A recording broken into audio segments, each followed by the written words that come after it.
27 রোজার রাতে সন্তান ফোন দিয়া বলে, বাবা আমি আগামীকাল রওনা দিলে রাত 2টা-3টায় গিয়া ঢাকায় নামবো, আমি সাহারি তোমাদের সঙ্গেই খাবো।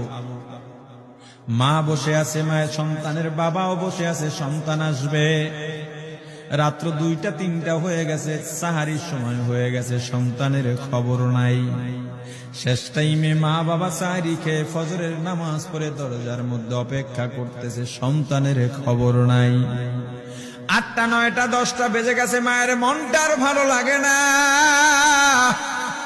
স্বামীকে ডেকে বলে, স্বামীরে আমার সন্তান কই, আমার মনটা ভালো লাগে না, একটা ফোন লাগাও। স্বামী ডাক দিয়া বলে, চিন্তা করো না, ঈদের সময় যানজট থাকতে পারে, চলে আসবে। কিছুক্ষণ পর বাবার মনটাও ভালো লাগে না, বাইরে নেমে পায়চারি করতেছে। হঠাৎ করে একটা ফোন চলে আসছে। সন্তানের ফোন দেখে বাবার সে কি আনন্দ। ফোন রিসিভ করে যখনই সালাম দিল, অপর প্রান্ত থেকে সালামের উত্তরে সন্তানের কণ্ঠ পাওয়া যায় না। বাবা ডেকে বললেন, বাবা তুমি কে? এটা তো আমার সন্তানের কণ্ঠ নয়, তবে মোবাইলটা আমার সন্তানের। ওপার থেকে ডাক দেয়া বলে, আপনি কি এই লোকেই মোবাইলওয়ালার বাবা? বলে, হ্যাঁ।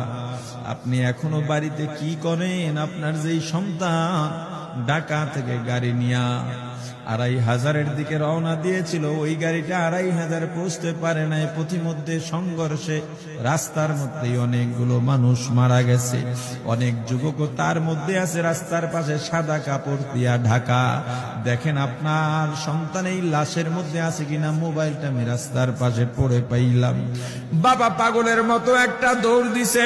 মা মনে করছে সন্তান বুঝি কাছাকাছি চলে আসছে।